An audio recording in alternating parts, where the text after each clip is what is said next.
कर जोरूं विनती करूं, धरूं चरण पर शीश। गुरु राम देवानंद जी महाराज ने दियो नाम बख्शीश। कोटि कोटि सिजदा करूं, कोटि कोटि प्रणाम। चरण कमल में राखियो, मैं बांदी जाम गुलाम।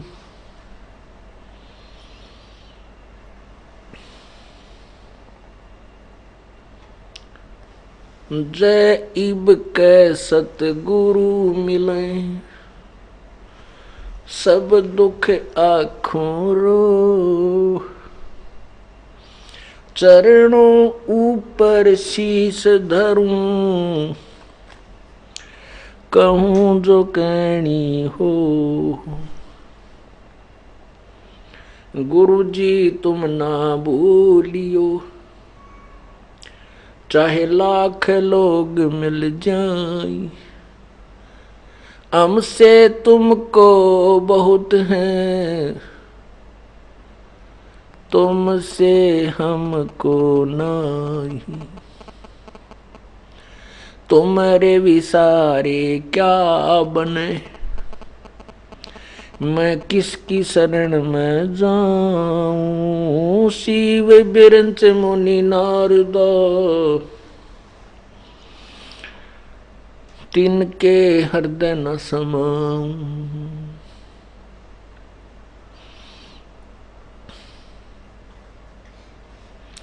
अवगुण किए तो बहुत किए, करत न मानी हार।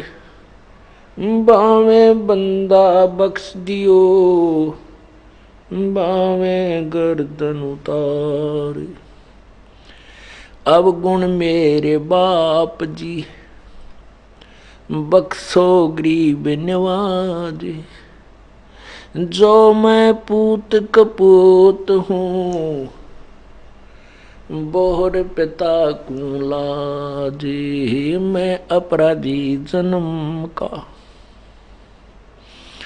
नक्सक बरे विकार। तुम दाता दुख भंजना,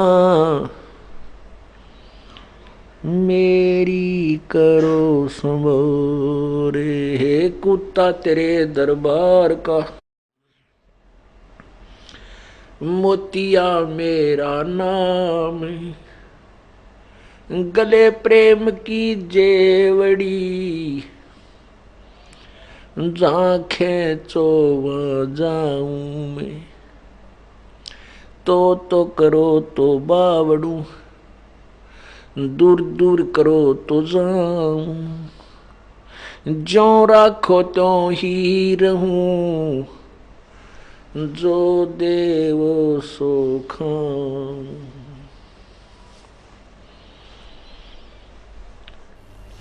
तो आपको उस परमेश्वर की महिमा सुनाते हैं कि परमात्मा कबीर जी सारी सृष्टि के रचनहार, वो स्वयं आकर के हमें ये सच्चा ज्ञान प्रचार करते हैं, सच्चा ज्ञान देते हैं।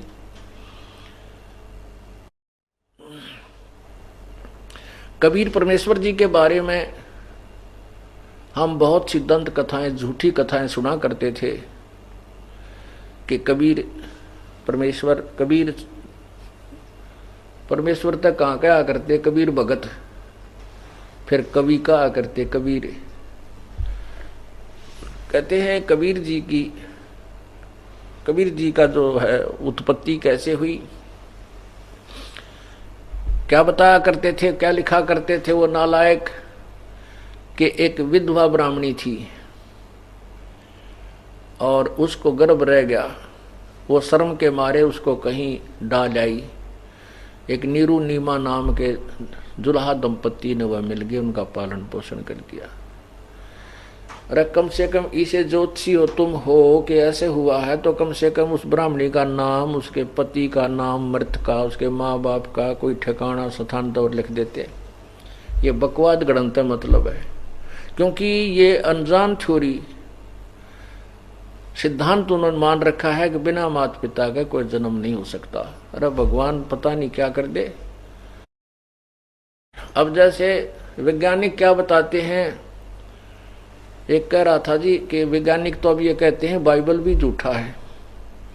बाइबल में लिखा है कि भगवान ने 6 दिन में सृष्टि रच दी, 7वें दिन तख्त पर जा बैठा। तो वैज्ञानिक कहते हैं ऐसा नहीं हो सकता, क्योंकि हमारी पृथ्वी को बने हुए 4 अरब 32 करोड़ वर्ष हो गए लगभग कुछ, और इसके बनने में बहुत समय लगता है, लाखों अरबों वर्षों में जाकर पृथ्वी बनी। पुण्यात्माओं, परमात्मा के पास सारी पावर है। अब जैसे बच्चा 9 महीने में परिपक्व होता है माँ के गर्भ में, और वो फिर गर्भ से बाहर आता है, ये परमात्मा का ही विधान है, उसी का दिया हुआ ये सब मटेरियल है। वो उसी की कृपा से, उसी के आदेश से, उसी के दिए हुए गुण से वो अपने आप प्रफुल्लित होता है। जैसे एक तोरी का बीज, घिया का बीज छोटा सा होता है, उसको मिट्टी में बीज दिया जाता है, उससे पौधा बनता है, बेल ऊपर आती है, और फिर इतनी लंबी लंबी घिया लगती है, सी मोटी मोटी, और उनमें बीज होता है। तो ये सब परमात्मा की ही लीला है। उसने ये भी विधान बना रखा है, ऐसे भी होगा। और परमात्मा चाहते 1 मिनट में अपने वचन से भी उत्पन्न कर सकता है। जैसे अपना इतिहास बताता है कि जिस समय श्री रामचंद्र जी ने सीता जी को घर से निष्कासित कर दिया था, उस समय वो गर्भवती थी,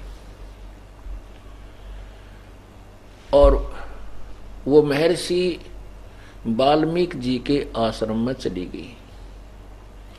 वहां ऋषि जी ने उस लड़की को अपनी बेटी के तुल्य वहां रखा, और वहां सीता जी ने एक पुत्र लव को जन्म दिया।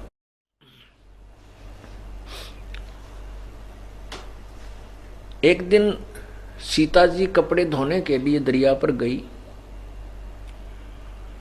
प्रतिदिन जाती थी। एक दिन जब वो प्रतिदिन की तरह कपड़े धोने के लिए दरिया पर जाने लगी, तो उस समय वाल्मीकि जी, महर्षि वाल्मीकि जी अपनी ध्यान अवस्था में थे, समाधि अवस्था में थे, और वो लड़के को प्रतिदिन की तरह वैसे ही छोड़कर चली गई। और पहले वो जब जाती थी तो स्वामी जी ध्यान अवस्था में नहीं होते थे, वो कुछ पहले अपनी साधना कर लिया करते थे। उस दिन स्वामी जी उठे नहीं, समाधि में लगे रहे, और सीता जी वहां अपने पुत्र लव को छोड़ करके, और ये कह के पिताजी ध्यान रखना बच्चे का, यहाँ जानवर, जंगली जानवरों का भय बहुत रहता है, वो थोड़ी सी दूरी पर कपड़े धोने के लिए चली गई।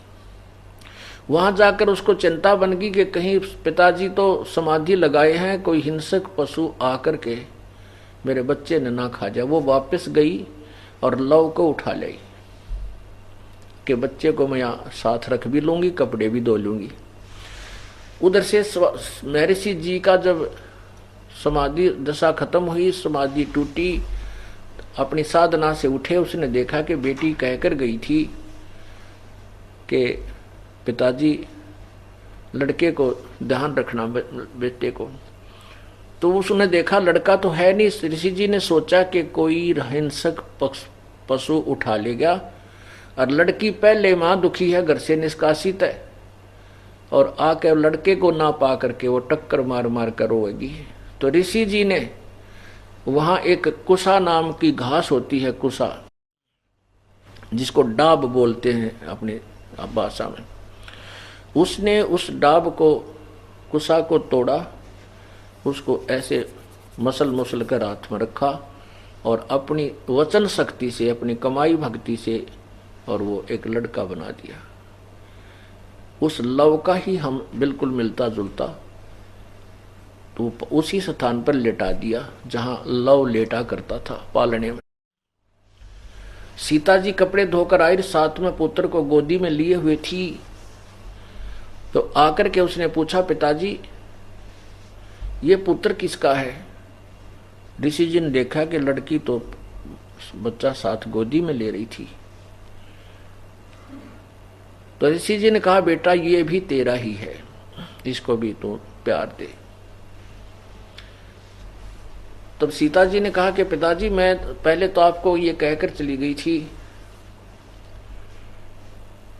कि बच्चे को देखना, फिर मैंने सोचा कि ना जाने आप कब तक साधना करते रहोगे और इस डर से कि कहीं कोई जंगली जानवर मेरे बच्चे को ना खा जाए, पिताजी मैं वापस आकर ले गई थी इसको।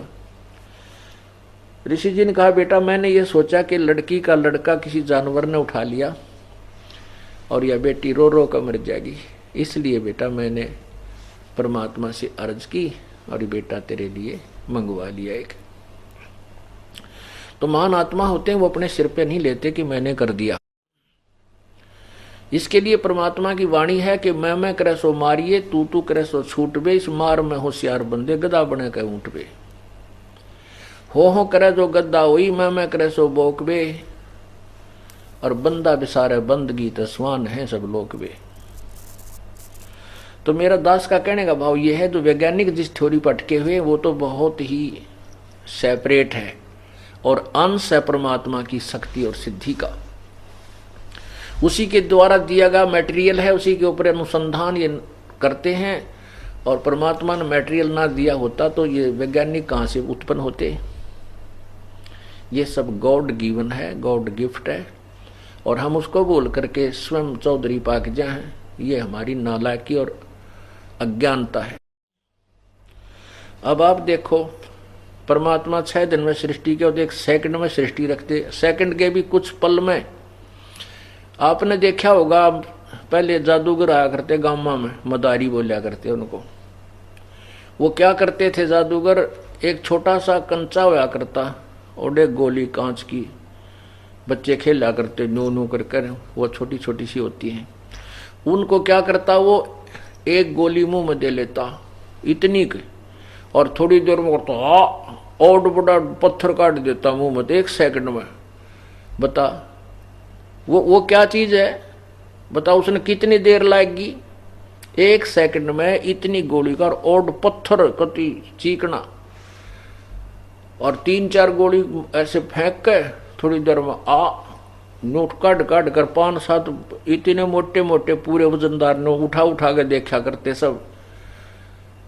वो कितना आगे भाई, वो तो एक छोटा सा सिंपल सा मैन है जो एक छोटी सी सिद्धि प्राप्त है जिससे उसने ये बना दिया, और उस परम पिता के पास तो असंख्य सिद्धियां हैं, उसकी शब्द में वो शक्ति है। 1 सेकंड में 1 अणु का वो पूरी पृथ्वी बना सकता है। वो परम जादूगर है, वो भगलीगर परम भगलीगर है। भगलीगर माने जादूगर। तो परमात्मा के तत्व ज्ञान से अपरिचित और केवल एक ही हल्दी की गांठ पर पंसारी, वैज्ञानिक तो एक हल्दी की गांठ पर पंसारी बन बैठे हैं, लेकिन पंसारी की दुकान में बहुत सामान होता है और तभी वो दुकान चलती है। तो परमात्मा ने हर तरह की हर प्रकार का हमें जो दिया है, हम उस पर अनुसंधान करके केवल यही सोच बैठते हैं कि बस इतना ही है, नहीं। तो इसलिए हमने परमात्मा की क्रिया में अविश्वास नहीं होना चाहिए। जहाँ तक वैज्ञानिक बात करते हैं वो अपने सीधा हीट एंड ट्रायल मेथड से वो भी ठीक बोल रहे हैं, वो गलत नहीं है, लेकिन वो परमात्मा को नकारा करते हैं, ये उनकी महामूर्खता है। बस इतनी सी कहना चाहते। अब उस परमात्मा की कृपा से दास को ये ज्ञान हुआ। अब उस परमेश्वर ने स्वयं ही अपना ज्ञान दिया। वो कैसे यहां आया? वो परमात्मा चारों युगों में आते हैं। सतयुग में सत्सुकृत नाम होता है, त्रेता में उनका मुनिंदर नाम, और द्वापर में करुणा में से, और इसमें कलयुग में वो कबीर नाम से आते हैं। जब वो द्वापर युग में आए थे उस समय उनका एक शिष्य बना था सुदर्शन, सुपच। सुपच माने हरि, जिसको शेड्यूल कास्ट कहते हैं ऐसे।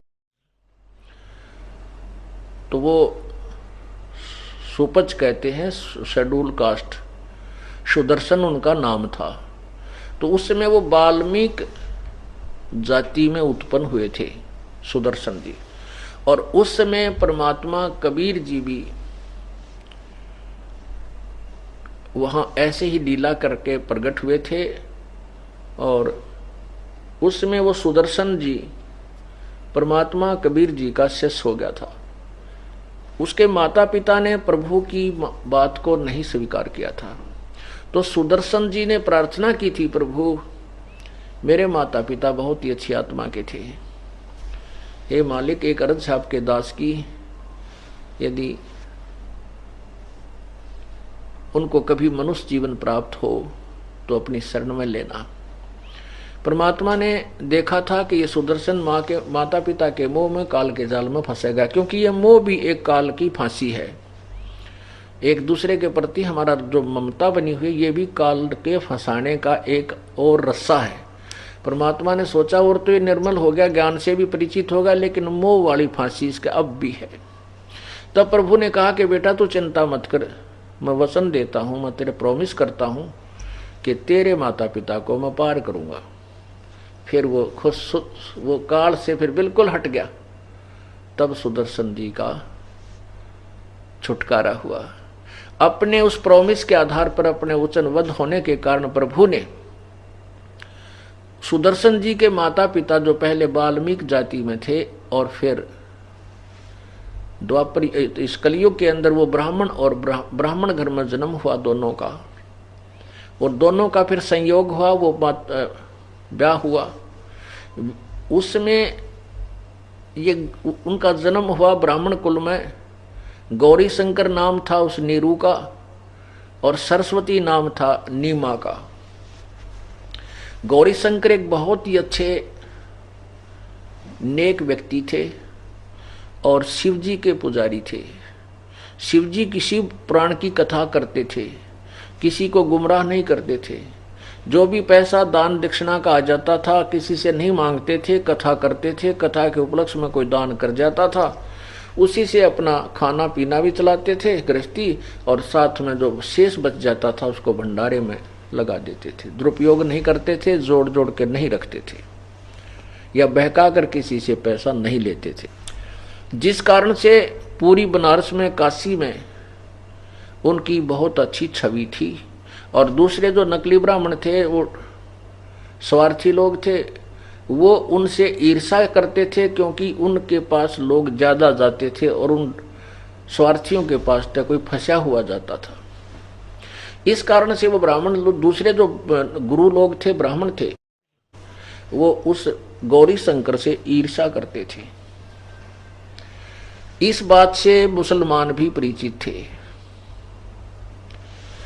मुसलमानों को ये पता लग गया कि गौरी शंकर के साथ कोई भी ब्राह्मण गुरु नहीं है, क्योंकि ये गुरु लोग ही जनता को लड़ाकर मारते हैं, यही उनको गुमराह करते हैं। और ये भोली श्रद्धा जनता गुरुओं के ऊपर इतना विश्वास करते हैं, उनके आदेश से वो ना जाने के कर डालते हैं। तो उनको ये मालूम था कि गौरी शंकर के साथ ये गुरु लोग नहीं हैं और ये अकेले हैं। और मुसलमानों को ये भी पता था कि हिंदू धर्म का प्रचार सबसे ज्यादा यही कर रहा है, भगवान शिव की महिमा जगह जगह बताता है। ऐसा सोचकर उन्होंने उस गौरी शंकर को मुसलमान बनाने का इरादा किया।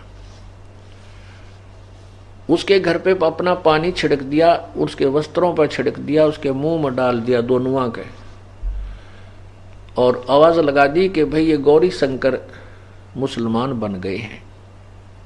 उधर से वो गुरु जो नकली ब्राह्मण थे उनको पता चला, वो आए, वहां पर देखा कि तो मुसलमान उनके घरों पर पानी छिड़क चुके हैं।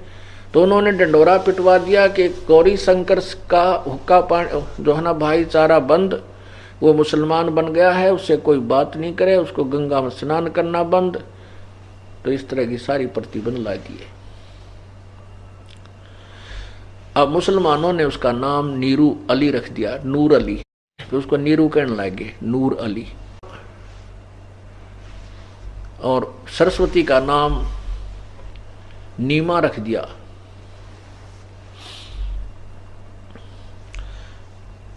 अब पहले वो पैसा जो आता था पूजा का, उससे अपना घर का निर्वाह चलाते थे, घर चलाते थे। अब वो पैसा आना बंद हो गया, क्योंकि अब वो हिंदू शास्त्रों को छू नहीं सकता, ऐसी प्रतिबंध लगा दी। तो उन्होंने सोचा कि क्या काम करें, कपड़ा बुनने का कार्य शुरू कर दिया, जिस कारण से वो जुलाहे, अब जैसा कर्म कोई करेगा तो उसी नाम से वो जो है ना प्रसिद्ध हो जाता है, तो उसको जुलाहा कहने लगे। वो जुलाहे नाम से प्रसिद्ध हो गया और उसको ने वहां से भी अपनी वह झोपड़ी छोड़कर जुलाहों की कॉलोनी में वहां जाकर आश्रय लिया। वहां एक थोड़ी सी जगह घेर कर वहां अपना कोई मकान, थोड़ी सी झोपड़ी डाल ली। अब उनकी बहुत आयु हो गई थी, 50-55 वर्ष के वो हो चुके थे। तब तक उनका कोई संतान नहीं हुई। अब परमात्मा चाहते तो उनको संतान भी दे सकते थे, लेकिन उनको संतान क्यों नहीं दी? क्योंकि परमात्मा को मालूम है, एक लेवा एक देवा दूतम, कोई किसी का पिता न पूतम, ऋण संबंध जुड़ा एक ठाठा, अंत में सब बारा बाटा। कि जिस पुण्यात्मा का पिछला कोई लेन देन शेष नहीं है, तो वो पुण्यात्मा है, उसको कोई संतान नहीं है, वो बड़ी भाग्यवान आत्मा है संत मते के अनुसार।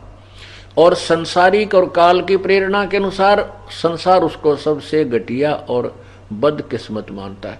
तो संत मार्ग इसलिए समाज से कति विपरीत है और इसीलिए इसमें आपसी संघर्ष भी रहता है।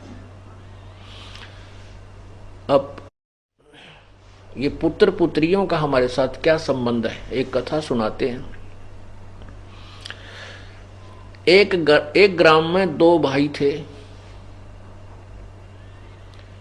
बड़ा भाई 18 वर्ष का और छोटा भाई था जो 11-12 वर्ष का। बड़े का विवाह हो चुका था, छोटा अनमैरिड था। उनके जमीन बहुत थी, जायदाद बहुत थी, संपत्ति अच्छी थी, 30-40 एकड़ जमीन थी। एक दिन बड़े भाई और उसकी पत्नी के मन में क्या हुआ कि वो छोटा भाई बीमार हो गया, बुखार आ गया। महीने 20 दिन वो बुखार ठीक ना होया, मोती जारा निकल आया। वो सूख के चारपाई पे पड़ा सा दिखा, थोड़ा सा, वैसे मरने की हालत में नहीं था, कमजोर बहुत हो गया था। माता पिता थे नहीं, मृत्यु को प्राप्त हो चुके थे। तो उस भाई और उसकी पत्नी के मन में क्या दोष आ गया कि ये हमारे पैसे खर्च करवा रहा है, बीमार हो गया, और ये मर जाता बढ़िया है, इसको मरवा दिया जाए। अब बीमारी का ही बहाना हो रहा है, लोग ने सोचेंगे बीमार था, और सारी संपत्ति अपने को मिल जाए। कहते हैं लालच नीच नकीब है इन फौजा माही, दोनों की एक सलाह होगी। वहां एक वैद्य था, उस वैद्य से मिले जो उसका ट्रीटमेंट कर रहा था। उससे कहा कि तो हम आपको कुछ पैसे दे देंगे, इसको विष दे दे, ये मर जा। तो उसने भी अपने 500-400 रुपये कह दिए, भाई 500 रुपये लूंगा, मैं दे दूंगा विष। वो 500 रुपये उस वैद्य ने लेकर उसको दवाई के रूप में विष दे दिया। वो लड़का मर गया। लड़का मर गया तो कोई बात नहीं, बात खत्म हुई, कोई चर्चा चली नहीं, बीमार था। उठा के कुल के लोगों ने अंतिम संस्कार कर दिया। अब वो सारी संपत्ति उनके पास होगी, और 1 वर्ष के बाद उनका एक लड़का हो गया, जब तक कोई संतान नहीं थी। अब इकलौता पुत्र, और कोई संतान हो ही नहीं। इकलौता पुत्र, उसको खूब खिलावें, बढ़िया आहार करें, करवावें हैं, तो गिने दिनों में वो कुछ ही समय में जवान हो गया। कहने का भाव यह है कि 12, 13, 14 साल का होते ही उसका ब्याह कर दिया। उस लड़के का, अपने बेटे का विवाह कर दिया। विवाह होते ही 6 महीने के बाद, विवाह के 6 महीने के बाद पश्चात वो लड़का बीमार हो गया। वो इतना बीमार हो गया कि उसके पिताजी ने उसके ट्रीटमेंट पर कई हजारों रुपये बर्बाद किए, लगाए। जहां भी जिसने वैद्य बताया वहां गए, महंगे से महंगी दवाई। फिर कहीं झाड़ फूक करने वालों के बारे में बताया, वहां भी गए, लेकिन रोग समाप्त होने का, नष्ट होने का नाम नहीं ले रहा और बीमारी बढ़ती ही जा रही है। दोनों, उस लड़के के माता पिता रो रहे हैं और पैसा भी पानी की तरफ बहा रहे हैं और लड़का सूखता जा रहा है, कमजोर, वीक होता जा रहा है। एक दिन दोनों, उसके माता पिता व उसके पास बैठे और बच्चे के मुंह की तरफ देख रहे। उस लड़के ने कहा अपने भाई का नाम लेकर के, भाई साहब मेरी बात सुन ले। अपने पिता को, उस लड़के ने अपने पिता से कहा कि भाई साहब मेरी आखिरी वचन सुन ले।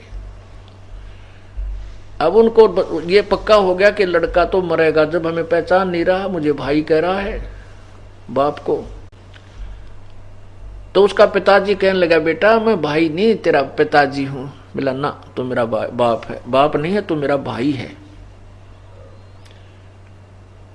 तो वो कहता, नहीं बेटा तू पहचान नहीं रहा, मैं तेरा बाप हूं ना, तू मेरा भाई है। सुन ले मेरी बात कि मैं तेरा वो छोटा भाई था जिसको तूने विष देकर मरवाया और कहा भाई साहब मेरा और तेरा हिसाब बराबर हो लिया, अब केवल लकड़ियां का और कफन का पैसा शेष रहता है, मैं तेरा मांगता रह गया। अब उसमें क्या किया कि उसने उस बच्चे के इलाज पर आधी जमीन भी बेच डाली। जो उस लड़के का भाई का हिस्सा था वो खत्म हो चुका था, इतनी जमीन वो बेच कर उस पर ला चुका था। तब उसने सारी कहानी बताई कि मैं तेरा वो छोटे वाला भाई हूं और तेरा पुत्र बन के आया हूं अपना हिसाब कराने के लिए।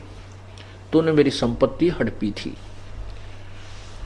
और अब मैंने अपना हिसाब बराबर हो लिया तेरा मेरा, अब मैं चलता हूं और कफन तैयार कर ले, लाकड़ियां की पैसे जो तेरे रह रहे हैं वो कर ले इकट्ठी। तब उसको बड़ी चिंता हुई, भाई उसके भाई को यानी पिता को। कहने लगा भाई साहब एक बात और सुन ले, मेरी एक शंका का समाधान कर दे। ठीक है, हमने जो दुष्ट कर्म किया हमारा आगा आगी के जिसका बेटा मर जाए संसार में कुछ नहीं रहता, ऐसे काल की प्रेरणा का एक नियम है भाई। ठीक है, हमने तो जिसा कराया भाई हमने भोग लिया, हम नहीं संतान मरेंगे, बोल कोई संतान होती नहीं। मैं 14-15 वर्ष हो गए तेरे बाद कोई संतान हमारा नहीं हुई और हम तो मेरा तो कुल नष्ट भी हो गया, हमें तो सजा ठीक मिल गई कि हमने तेरे साथ विश्वासघात किया था। पर एक बात का जवाब दे दे, ये जो तेरी पत्नी है इसने के पाप कर दिया भी जिंदा जलाई जाएगी, क्योंकि उस समय सती प्रथा थी कि अब तू मरेगा और इसको चिता में फूका जाएगा तेरे साथ में, इसका के दोष है। तब उसने कहा कि वो वैद्य कहाँ है जिसने मुझे विष दिया था। उस लड़के ने पूछा कि वो वैद्य कहाँ है। उन्होंने बताया कि आपके 1-2 वर्ष के बाद वो मर गया था। तो उन्होंने कहा कि ये वही वैद्य है जो मेरी पत्नी रूप में है, ये अपनी करनी का फल पाएगा और चिता के अंदर मेरे साथ जलेगा। पुण्यात्माओं, ये सत्य कथाएं हैं। परमात्मा यही बताना चाहते हैं कि एक बेटा बीमार हो जाता है और लाखों रुपये बर्बाद करके मृत्यु को प्राप्त हो जाता, उसका हमने कभी किसी जन्म में खा रखा था, उसको ले रखा था, वो बराबर कर चला। एक लेवा एक देवा दूतम, कोई किसे का पिता न पूतम, ऋण संबंध जुड़ा एक ठाठा, अंत में सब बारा बाटा। अपनात्मा ये घबराना नहीं कि ये पुत्र हो गए फिर तो हमारे यलन यार आगे बेटी होगी, ये भी लेना आगे, कोई बात नहीं, ये तो है, इसमें कोई डाउट नहीं। लेकिन अब हम परमात्मा की पावर से जुड़ गए, इनका लेन देन वो भगवान आसानी से करवाओगा। और इन बच्चों को भी राम नाम मिल गया, आपको भी मिल गया। ये परमात्मा आपके सूली को सूल में कांटे में डालने लग जाएगा, क्योंकि आप परमात्मा की पावर से कनेक्टेड हो गए। जैसे एक तो हम हाथ से सानी काटा करते, पशुओं का जो चारा था एक चक्कर वाला गंडासा होया करे, अब भी है वैसे, वह सबके तो मोटरें नहीं लगी हैं, तो फिर वो हाथ से ऐसे काटा करते हैं। और एक जना उसमें वो गहरे लाया करता चारा काटने के लिए, उसके प्रणाल से में एक दो जने लग कर, कितने कठिन काम था। और फिर ये अब बिजली का कनेक्शन मिल गया, बटन दाब देते हैं और उठा उठा कर वो चारा उसके डाल लगाते रहते हैं, cut cut cut cut cut कर 1 घंटे के अंदर ढेर लगा देता है। यानी कितना आसान हो गया वो काम। पहले चाकी पीसा करते 1 घंटे तो मंडी रहती बुढ़िया, और कितना 2 किलो नहीं पिस कर देता, और अब बटन दाब देते हैं बिजली की पावर से, कोई आटा 1 घंटे में ढेर सारा पीस कर रख देती है।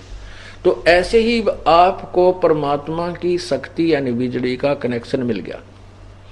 आप ये चिंतित ना होना, अब तो ये तो है, इसमें तो कोई शक नहीं, बेटा और बेटी हमारे पिछले संस्कार से जुड़े हैं, ये नो डाउट।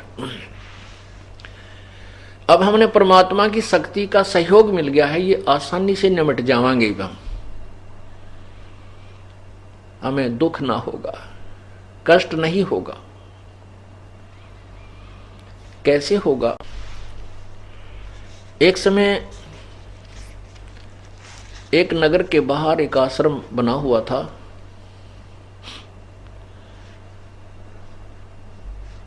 और उस आश्रम में एक संत आता था। वहां महीना 1.5 महीना 2 महीने वो रुकता था, फिर अपने दूसरे आश्रम में चला जाता था। जब वो संत उस ग्राम के आश्रम में आता था जो गांव से थोड़ी सी दूरी पर था, जैसे ये बरवाला से सतलोक आश्रम इतनी दूरी पर वो था, वहां बहुत से भगतजन उनके शिष्य थे। जब संत जी वहां रहने के लिए कुछ दिन आते थे, सटे करते थे, सत्संग सुनाया करते थे, तो उस समय उस गांव के जो शिष्य थे, अनुयायी थे, भगत थे, उन्होंने अपना एक नियम बना रखा था कि 1 दिन का भोजन एक व्यक्ति 1 दिन का भोजन कराएगा, घर से बनाकर ले जाएगा, और महात्मा जी को और उसके साथ जो 2, 4, 10 शिष्य रहते थे उनको, उनका सबका भोजन वो एक ही घर से जाता था। तो ऐसे वो प्रतिदिन प्रत्येक का नंबर बंधा हुआ था। एक दिन एक भक्तमती बहन का नंबर था, और उस दिन उसका दूध फट गया। अब एक संत जी आते थे 6 महीने में, 1 वर्ष में, और उस दिन 1 दिन 2 दिन उनके वहां रहते हुए 1 या 2 दिन टर्न आती थी, 1 या 2 दिन टर्न आती थी। तो उसमें हर एक व्यक्ति, प्रत्येक श्रद्धालु बढ़िया से बढ़िया भोजन बनाकर, बढ़िया से बढ़िया भोजन बनाने की चेष्टा करता था। तो खीर का भोजन सबसे उत्तम समझते हैं, तो खीर जरूर अवश्य बना के ले जाया करते थे। तो उसने खीर बनानी थी, उधर से उसका दूध फट गया, तो बड़ी चिंतित हुई। उसके एक बिल्कुल ही साथ में एक पड़ोसन ग्वांडन थी, वो विधवा थी, उसका इकलौता पुत्र था। उस बहन जो शिष्या थी भगत संत की, उस भगतमती ने जाक सोचा कि इस पड़ोसन के दूध है, गाय दूध देती है या भैंस जो भी, और इससे दूध उधारा ले लेती हूं, इसको शाम को दे दूंगी। तो उसके पास गई कि बहन कुशल मंगल पूछा। कुशल मंगल, क्योंकि किसी से कोई आइटम मांगने जाता है इंसान पहले भूमिका बनाता है। उस बहन ने जाकर के, उस भक्तमती ने जाकर के उस बहन से कहा कि बहन कुशल है, बच्चे क्या कर रहे हैं। ये बात सुनकर वो विधवा बहन रोने लगी, बहुत बुरी तरह रोई। कहने लगी बेबे बहन, मेरे से दुखी इस संसार में कोई स्त्री नहीं है, कोई औरत नहीं है। पहले तो पति की मृत्यु हुई, वो पहाड़ टूटा दुख का, और ये बच्चा अकेला मेरा एक पुत्र है।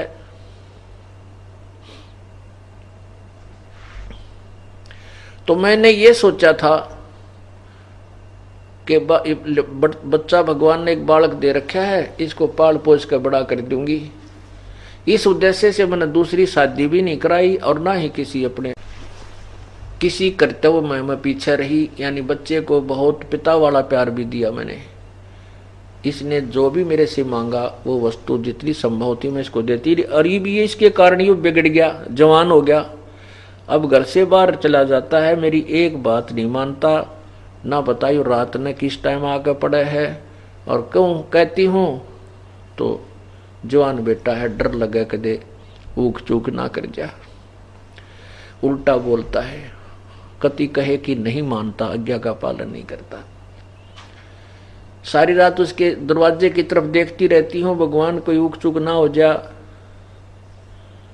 और ये निकम्मा शराब पीने लग गया। नो कह के वह बहुत रोई। उस सत्संग में जाने वाली बहन ने कहा कि बहन तू एक बात मान मेरी, हमारे साथ सत्संग में चला कर, यूं तो तू रो रो कर मर लेगी, यहाँ सारा दिन यह बात तेरे मन में घूमती रहती है, आप मेरे साथ सत्संग में चला कर। वहां जाने से संत के आशीर्वाद से और वहां भक्तों से मिलेगी, बहन बेटियों से मिलेगी, तेरा मन कुछ परिवर्तन आएगा। तो वो लड़की कहती है कि वो जो लड़की विधवा थी वो कहने लगी बहन मैं नहीं जा सकती तुम्हारे साथ, क्योंकि तुम्हारे सिर पे धनी है, तुम्हारे पति जीवित हैं, तुम्हें दुनिया कुछ नहीं कहेगी, और मेरे पति है नहीं, और मैं आगे सत्संग में जाने लगी क्योंकि तुम रात्रि में भी जाते हो तो जनता ना बने के जाने के मुंह बनावेगी, मेरा तो जीना आराम कर देंगी। तब उस बहन ने काफी समझाई कि वे देख मीराबाई थी, मीराबाई का पति मर गया था, फिर भी वो मंदिर में जाने से, अपनी पूजा से और मंदिर में जाने से रोकी नहीं। और यदि मीराबाई समाज ने देख के भक्ति ना करती तो आज ना जाने की कुतिया बनी फिर वो समाज से संघर्ष करके परमात्मा के मार्ग पर लगी रही, तो परमात्मा ने उसका सहयोग दिया। इसी प्रकार जो भक्त ईश्वर के मार्ग पर संघर्ष करता है उसके साथ भगवान रहेगा, अगर सच्चे दिल तो उसकी तरफ है, उसको बाधा नहीं आने देगा। ठीक है, थोड़ा बहुत संघर्ष जरूर हो जाता है। और कहा बहन अगर तेरे घर में कोई उकचूक होगी, तेरे बेटे की उकचूक होगी, ये समाज कुछ नहीं देगा तुझे। अगर तू अपने बच्चे की भी रक्षा चाहती है, तेरे यहाँ रोने धोने से कुछ नहीं होगा, संत शरण में चल।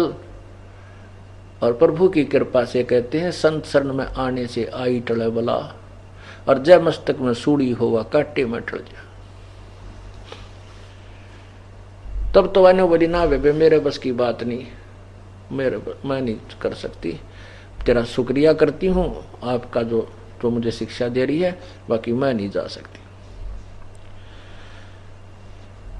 उस बहन ने कहा बहन मैं तेरे पास एक काम आई थी। तो वो बेटी जो विधवा थी वो कहने लगी बोल बेबे बहन क्या काम है, मैं क्या काम आ सकूं हूँ। कि आज ऐसे ऐसे मैंने गुरुदेव का भंडारा देना था और मेरा दूध फट गया, मुझे दूध उधारा दे दे, तेरा सवेरा दे दूंगी जितना ले जाऊंगी।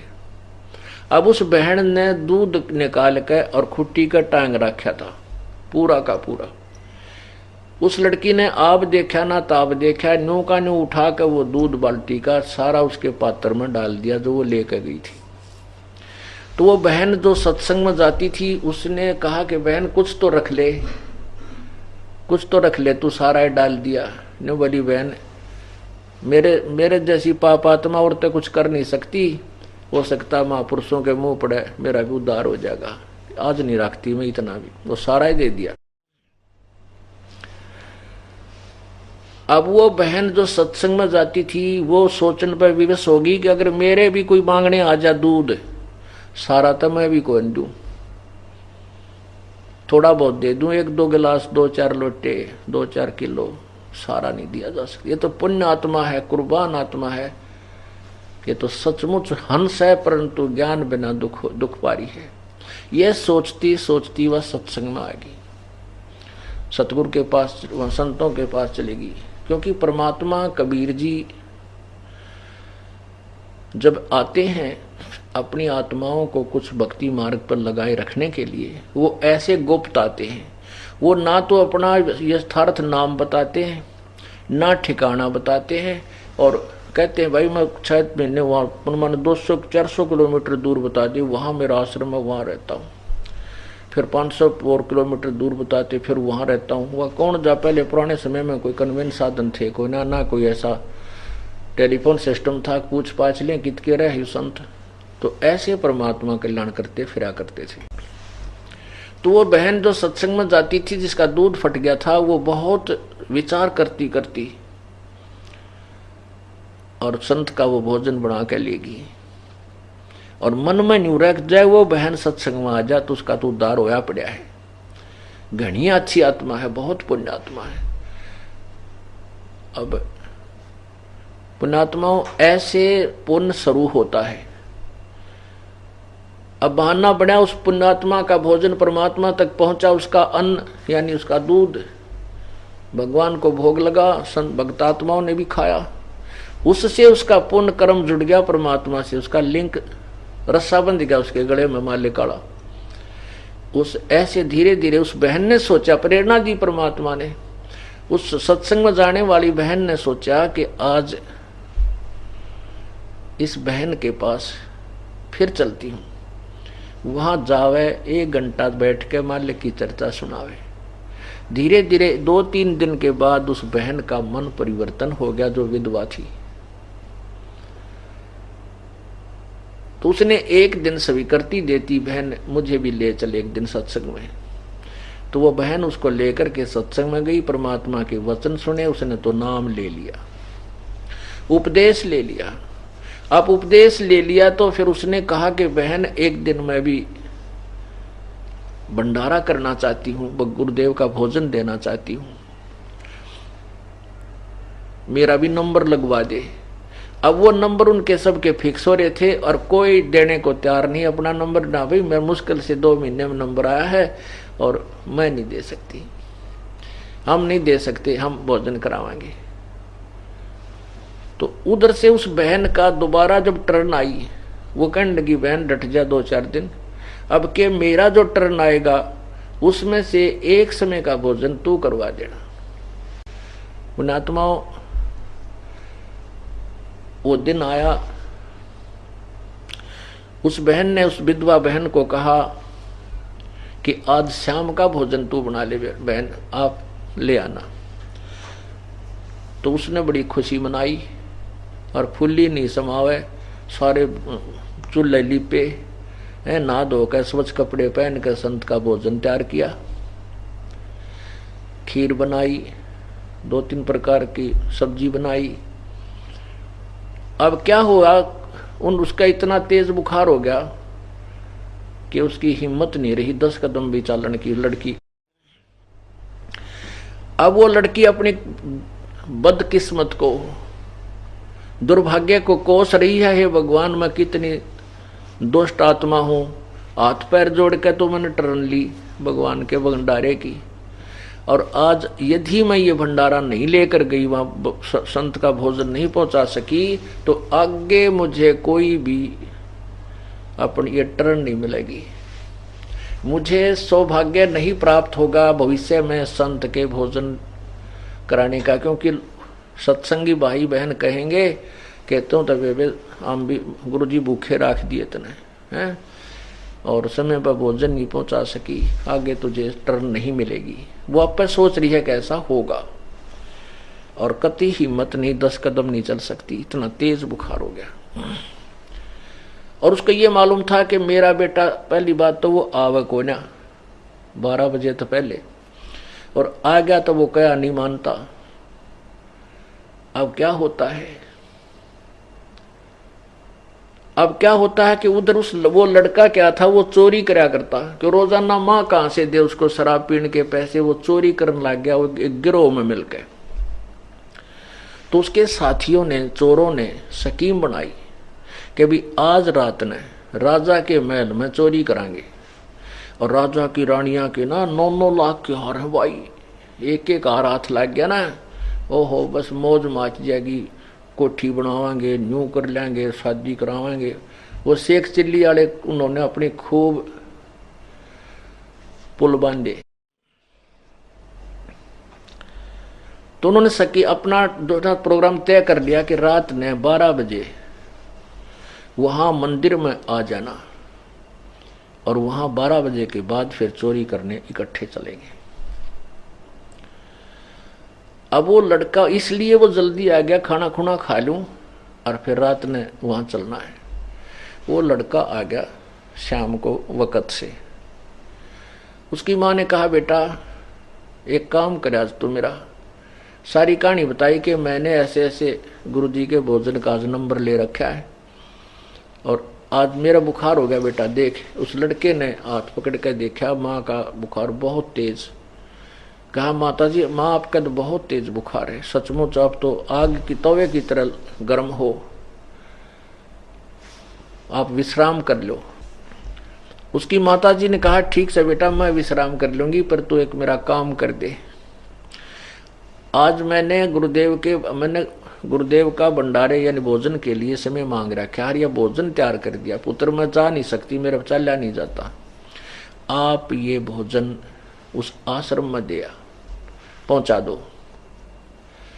अब वो लड़के ने सोचा 7 बज गए, 7 शाम के 7:30 बज रहे, गर्मियों के दिन थे, 7:30 8, और जाऊंगा वहां मन मानो 1 घंटा लग गया, 2 घंटे लग जा, और कहीं ऐसा ना हो कि मैं उस चोरी वाले गिरोह में, चोरी वाले जो रात्रि के प्रोग्राम थे जो है ना, वंचित ना रह जाऊं। इस बात से वो कहने लगा मैं ना जाता। उसकी माँ बोली बेटा आज मेरा यू काम कर दे, तेने जिंदगी में काम नहीं कहूंगी, आज मेरा यू कार्य कर दे बेटा, तेरा हाथ जोड़ू मैं। पर वो ना माना, नाड़ी ने बोली ना मैं ना जाता। और उसको उल्टा माँ को कहता कि माँ तुम वहां मत जाया कर सत्संग में, दुनिया भर ना के कह तेरे बारे में मैंने बहुत ऊंची नीची सुननी पड़ती है। वो दुष्ट आत्मा स्वयं चोरी करे, दारू पी, और माँ ने जो सत्संग में जाओ उसको लाना दे, तो वह माँ बहुत बुरी तरह रोने लगेगी। ये भगवान, इस जीवन का अभी सोचा था कि शायद ये जीवन अब सफल होने की तरफ चल रहा है, मालिक कि मैं इतनी निर्भाग औरत हूं, आज के बाद मेरा सत्संग में जाना भी नहीं बनेगा, क्योंकि मैं के मुंह दिखाऊंगी वहां जा करके, कैसे जा सकूंगी। ऐसे सोच कर बहुत बुरी तरह रोने लगी। तो लड़के ने फिर दया आ गई कि माँ तो बहुत बुरी तरह रो रही है, हिसाब लाया जल्दी जल्दी जाकर दे आऊंगा, 2 घंटे लग जाएंगे, गणे गणे 8 बजे हैं, 10 बजे तक आ लूंगा। तो कहने लगा ला माँ दे, क्यों रोए है, मत रो, मैं पहुंचा देता हूँ आपका ये भोजन। उन्हें बांध कर दर रखा था, वो पकड़ा दिया, अगले बेटा तेरा बुलाओ ले जाए इसने। तो वो संत के वहां आश्रम में पहुंचा, और उससे पहले वो बहन जाती थी ना, गुरुजी का आगे का प्रार्थना करा करती है, हे गुरुदेव, हे महाराज जी, मेरे बेटे ने शरण में ले लो। सो संत कहा करते, गुरुजी परमात्मा कहते थे बेटा आप लगी रहो, आपके लगे रहने से जो पुण्य प्रवेश होंगे आपके घर में, बच्चे की बुद्धि भी भगवान बदल देगा। तो वह लड़की इसी उद्देश्य से बार बार प्रार्थना करती थी, प्रतिदिन एक ही रट ला रखी थी। अब उस दिन देखा कि वो ही लड़का उसी बहन का, रामो का, और रोटी खाना लेकर आया है। तो वहाँ सेवा करदार और बहन बेटी जो जाते थे भक्त, उन्होंने गुरुदेव से कहा, गुरुजी आज तो वो रामो वाला लड़का आ गया, आपने बड़ी दया करी। हे परमात्मा, बेचारी बहुत दुखी थी, गढ़ा निकम्मा बालक था, बिगड़ रहा था, कति शराब पीवे और माँ का क्या नहीं मानना था। आज तो आपकी रजा होगी, ये आपका भोजन लेकर आया है। तो महात्मा ने सोचा वे भगवान तले सुनता ही है कभी ना कभी, जो सच्चे दिल से पुकार करता। अब उन्होंने पूछा, भाई महाराज जी कहाँ हैं? वो भगत कहने लगे, भाई बैठ जा, स्नान करने गए हुए हैं, अब स्नान करके आवेंगे फिर भोजन करेंगे। अब संत जी स्नान करके आए, आसन पर बैठ गए, वो जहाँ भोजन करते थे। तो वो लड़का भी बोला, ले महाराज जी भोजन खा ले। उस जो भगत थे उन्होंने उस लेकर उस लड़के से थाली में मालिक संत के सामने परोस दिया। संत जी ने सोचा, वह बेटी बहुत दुखी है, इस बच्चे ते थोड़ी सी देर इस बालक ने समझा दूं, इसको कुछ ज्ञान दे दूं, बस ये तो रुकेगा नहीं, क्योंकि इसकी जल्दी जाने की नीयत है। तो संत जी भोजन आगे रखा हुआ है और उसको उपदेश देने लगते हैं, बेटा माता पिता की आज्ञा का पालन करना चाहिए, और ऐसी माँ नहीं मिलेगी जो बच्चे को भगत बनावे। और बेटा शराब पीना बहुत पाप है, शराब में ये अवगुण होते हैं, ऐसा होता है, भगवान की भक्ति ना करने से इतने कष्ट आते हैं। वो लड़का कहता, बाबा जी रोटी खा ले जल्दी, मैं तेरा प्रवचन सुनना आया, मैं तो मेरी माँ दुखी हो रही थी इसलिए तेरा ये टिकड़े लेकर आया हूँ, खा ले जल्दी, मेरे बर्तन दे और जाऊं। वो इतना अनाड़ी था। तो वो संत जी मन मन में सोचते हैं, भाई वाली बेटी ठीक करो, वही तो कति दुष्ट आत्मा है, इसका तो 1% भी ना शर्म ना लिहाज, बड़े छोटे की भी कोई ना। तो संत जी अपना रोटी खान लागे के माथा मारो डांगर गेला। तो उसने संत जी ने खाना खा लिया। खाना खाने के बाद कहने लगे, भाई बर्तन साफ कर दो और इस बच्चे ने दे दो, वो जो दूसरे सेवक वहां रहते थे। वो लड़का बोला, उसने सोची ये आध घंटा दोहा दाई करेंगे, न्यू बोला ला मेरे न्यू के न्यू पकड़ा, मनवार हो से देर होती है। वो यूं के यूं उठा के जूठे साचे बर्तन बांध कर बस स्पीड तक चल पड़ा। क्यों, उसने तो रात के 12 बजे दिखे थे, वह रानिया के हार दिखे थे नालायक ने। तो वो बहुत जल्दी जल्दी चला आ रहा था। रास्ते में उसके पैर में कांटा लग गया, अच्छी लंबी बबूल की का कांटा, यानी वो सूल चल गई पैर के अंदर, घुस गई, पूरी टूट गई अंदर। अब इतना दरपीड़ा होने लगी उसके कि एक पैर से वो लंग करने लग गया, और धीरे धीरे पैर टेकता हुआ एक पैर का एक हिस्सा लंग करने वाले पैर का किता किता टेक के वो चल रहा है। जब वो माँ अपने घर पर पहुंचा तो वो बर्तन जाकर पटक्का मारे और माँ को खरी खोटी सुनाने लगा। वो नालायक कहने लगा कि आज गया था तेरे सत्संग में, बना कर दी बात, गुरुजी ऐसे कर देते हैं, भगवान के दरबार में जानते न्यूक हो जाए, ठीक हो जाए, फलान हो जाए, ये सब बकवाद है। और आज मेरे पैर में कांटा लग गया, वहां गया था, आज पाछा मुंह भी ना करूं तेरे सत्संग का ना, चाहे भूखा मरो तेरा गुरुजी हैं, आज मेरा पैर में कांटा लग गया, मेरा चला भी ना जाता। तो वह माई ने सोचा, ये भगवान देख किसे दुर्भाग्य मेरा, हे परमात्मा इसका यू कांटा भी आज लगना था, ईसा को माहना मन जान देना आप जाओ आज के बाद। देखिया के हुई मेरी माड़ी किस्मत ने, अपनी किस्मत ने रो रही है कि भगवान यू के बनी, हे परमात्मा इसका यू कांटा लग गया, यू तो गणा निकम्मा बालक से।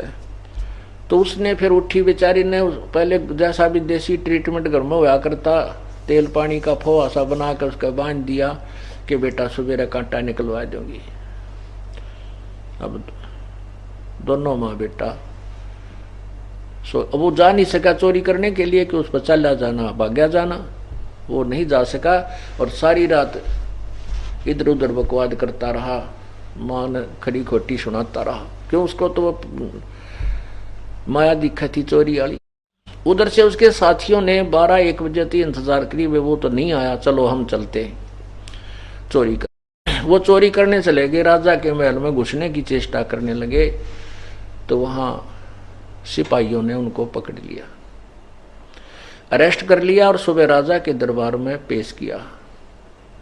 मंत्रियों ने कहा कि राजन, ये इतने खूंखार व्यक्ति हैं, इतने खूंखार डाकू हैं, चोर हैं, जब राजा के महल में चोरी करने का डेयर कर सकते हैं, हौसला कर सकते हैं, जनसाधारण को ये नहीं बख्शेंगे, इनको कठिन से कठिन सजा दी जाए।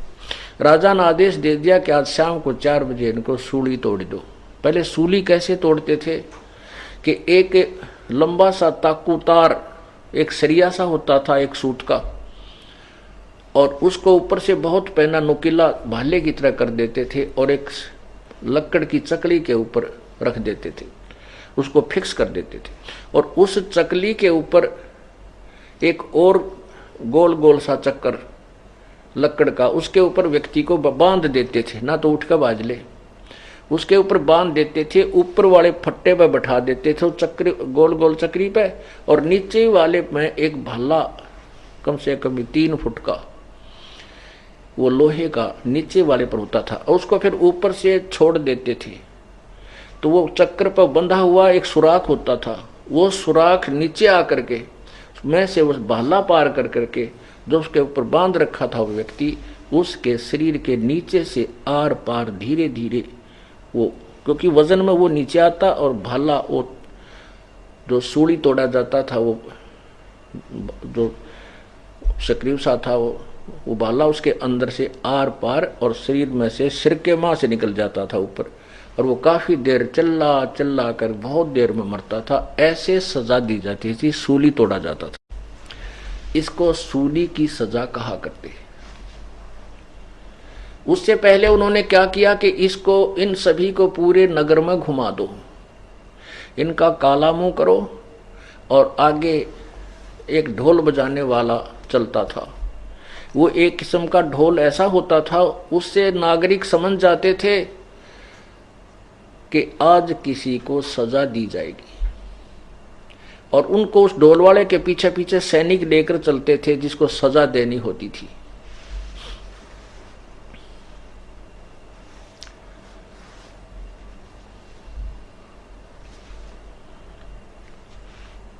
तो वो गांव नगर में एक चारों तरफ गली गलियों में घुमाते थे, तो उन 4-5 जो उनके साथी थे उस लड़के के, उनको सजा दे देगी, 4 बजे सूली तोड़ा जाएगा और अब इनको सब ग्राम में घुमा लो।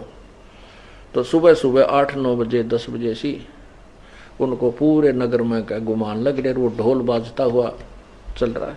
तो उस समय सभी ग्रामीण अपने अपने घरों से बाहर निकल कर देखा करते आज किसको क्या सजा मिलेगी, कौन है जिसको आज सूली की सजा मिलेगी। तो उसकी मां ने सुबेरा उस लड़का जो उन चोरों का साथी था, उस विधवा बहन का पुत्र था जिसको कांटा लग गया था, तो मां ने सुबेरे उठकर वो कांटा निकाल दिया। उसके बाद जब वो ढोल बजता हुआ आया, दोनों मां बेटा घर से बाहर निकलकर गली में खड़े हो। जब वो गली में से निकले, उसके साथी उस लड़के ने पहचान लिए, वो पुलिस वाले उनका डंडे मारे और कहें आवाज लगाओ। वो क्या कहते, हम चोर हैं। क्या बोल रहे हैं, हम चोर हैं, हम चोरी करते हैं, हम पापी हैं। आज रात्रि में हम राजा के चोरी करने गए थे, उसके प्रतिफल में आज हमें, आज 4 बजे सूली तोड़ा जाएगा। कोई सुनता हो तो कोई भी चोरी ना करियो, कोई पाप ना करियो। नो करते हुए जा रहे हैं और पुलिस वाले उनका डंडे मारते हुए चल रहे। जब उस लड़के ने देखा कि तो मेरे वाले साथी हैं और वो आगे को चले गए, वो तो कहते कहते अब मां अपने अंदर आकर काम लागी। अब वो लड़का बहुत सतब्ध रह गया। वो तेरा गजब हुई, आज तो तू भी सूली टूट जाता, आज तेरी मृत्यु थी। यदि तू ये तेरा कांटा ना लगता तो आज तेरी भी मृत्यु थी। अब पुण्यात्माओं, जब तक मृत्यु ना दिखती ना, इतने ये इंसान बकवास बहुत करे, और जब मौत दिखाई दे इसका कति पसीने छूट जाते हैं, कोई भी चाहे राष्ट्रपति क्यों ना हो। तो उसने सोचा, उस समय इसको सारी बात याद आई तो अंदर आके अपनी माँ से बोला, माँ माँ, रोने लग गया बुरी तरह। क्या हो गया बेटा? अपनी माँ के सीने से चिपट गया और रोए रोए। उसकी माँ बोली, बेटा क्यों रोए है? अब तक कांटा भी निकलवा दिया तेरा, क्या पीड़ा है मेरे चांद बताइए। ने बोला, माँ बुलाओ तेरे गुरु जी का और बुलाओ तेरे सत्संग का, उसका भोजन लेकर गया तेरे संत का। और मुझे अगर कल कांटा ना लगता, ये माँ तेरा बेटा नहीं था, तेरा बेटा आज सूली टूट जाता। हे माँ तू किसके सहारे रहती? मतलब उस समय इतनी मार्मिक बातें कह रहा हुआ, माँ भी रोने लगी। अग बेटा, मेरा बेटा क्यों सूली टूटे? सूली टूटे वो चोर जो चोरी करते हैं, मेरा बेटा चोर थोड़ा ही है। उन्होंने बोला, माँ हाँ तेरा बेटा चोर भी हो गया था, माँ मैं इनके साथ जाना था और इसी कारण से मैं आपके संत की रोटी नहीं देने जाऊं था, कहीं मैं पीछे ना रह जा। और जब कल मेरा सूड़ी या सूल ना लगती, कांटा नहीं लगता, माँ तेरा बेटा नहीं था। तब वो माँ ने करी, नकम्मे चल शराब तो तू पिया करता, अरे दुष्ट तो चोरी भी करने लग गया था। हाँ माँ कति गिर गया था मैं, और कान पकड़ता हूं दोनों, आज के बाद कोई बुराई नहीं करूंगा, अपनी माँ के साथ सत्संग में जाया करूंगा। बोलो सतगुरुदेव। तो परमात्मा कहते हैं, बंदी छोड़ अपनी महिमा। आप बताते हैं कि संत शरण में आने से आई टले बला, और जय मस्तक में सूड़ी होगा काटे में टल जा। तो पुण्यात्माओं, नीरू नीमा के कोई संतान नहीं थी और परमात्मा उन्हें संतान नहीं देना चाहते थे कि ये समस्या और बढ़ जाएगी।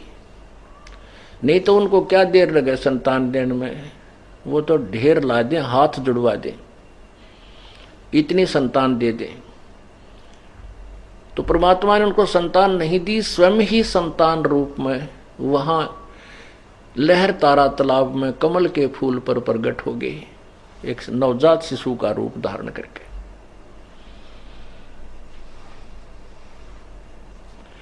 उधर से नीरू नीमा जो थे उनको गंगा में स्नान करना बंद करा दिया था हिंदू ब्राह्मणों ने कि ये मुसलमान हो गए। उधर जो लहर तारा जो तालाब था वो गंगा के जल से, गंगा की पटड़ी जैसे पशु पशु पानी पूनी पीने जाते थे, वो कटा हुआ घाट बन जाता था, वो पटड़ी कट जाती थी। उस पर से जब तेज अच्छी वर्षा के दिनों में खूब बरके चलती थी गंगा, तो ऊपर के उछल उछल के वो एक सरोवर का रूप धारण कर लेता था, वो तालाब भर जाता था। उसको लहर तारा तालाब बोलते थे, जो लहरों के द्वारा उछल उछल के पानी भर जाता था। और तारा उस स्थान का नाम था, लहर तारा तालाब का नाम प्रसिद्ध था हो गया। तो नीरू नीमा भले ही मुसलमान बना दिए गए थे, 5 वक्त वो जैसे भी ऐसे करते थे, तो वो भगवान शिव को नहीं भूल पाए थे, क्योंकि उन कई वर्षों से भगवान शिव की साधना में वो लीन थे। तो वो क्या करते थे कि सुबह उठकर स्नान करने के लिए उस लहर तारा तालाब में जाते थे, जहां गंगा का जल ही निर्मल जल वहां एकत्रित होता था। प्रतिदिन की तरह वो उस दिन भी, किस दिन, ज्येष्ठ सुदी पूर्णमासी, ज्येष्ठ मास की पूर्णमासी और संवत 1455 सन 1398 वो वहां पहुंच, वो जा रहे थे स्नान करने के लिए सुबह सुबह ब्रह्म मुहूर्त में। ब्रह्म मुहूर्त का अर्थ होता है सूर्य अस्त होने से, सूर्य उदय होने से 1.5 घंटा पूर्व का समय ब्रह्म मुहूर्त कहलाता है। तो सुबह उठकर स्नान करने के लिए प्रस्थान किया और उनकी झोपड़ी से लहर तारा तालाब लगभग 4 किलोमीटर की दूरी पर था।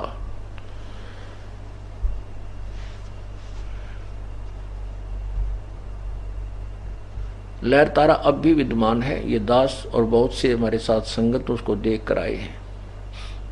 वहां पर आश्रम भी बना रखे हैं कबीरपंथी संतों ने, वहां यादगार भी बना रखी है भगवान की कि यहां पर ऐसे ऐसे प्रकट हुए थे। तो रास्ते में नीमा, नीरू की पत्नी, अपने रो रही है। एक प्रेरणा आई उसके मन में, कते करे करावे साइया मन में लहर उठा, दादू सिर जीव कह वो आप बगल हो जा। तो नीमा के मन में प्रेरणा हुई, रोन लगी चलती चलती, ऐसे उमंग सी उठी और अपने शिवजी भगवान से कहती है, ए भगवान शिवजी, ए भोलेनाथ, अपनी बेटी को एक लाल दे दो। आपके घर में क्या बच्चों की कमी है? आप तो जो चाहो सो कर सकते हो, आप समर्थ हो, देवों के देव हो, महादेव हो। ऐसे कहकर वह बहुत फूट फूट कर रो रही थी। अब नीरू ने कहा कि नीमा, हमारे भाग्य में संतान नहीं है, अगर होती तो भगवान पहले ही दे देते, और तू रोवा मत, संतान हमारे भाग्य में है नहीं, और रो रो के तेरी आंखें खराब हो जाएंगी, हमारा कोई उंगली पकड़ने वाला भी नहीं है, तो मत रोया करे। ऐसे बातें करते कराते वो लहर तारा तालाब पर पहुंच गए। उससे पहले क्या किया कि एक रामानंद जी महापुरुष, ऋषि महर्षि रामानंद जी ब्राह्मण, उस काशी के अंदर बहुत प्रसिद्ध हो गए थे। उन्होंने अपने अलग से एक संस्था तैयार की थी और वो कहते थे कि मैं वेदों और गीता के अनुसार साधना बताता हूं और साधना मत करो। ऐसे उसने एक बहुत बड़ी संस्था यानी बहुत बड़े चेले बना रखे थे जो प्रचार किया करते ऋषि।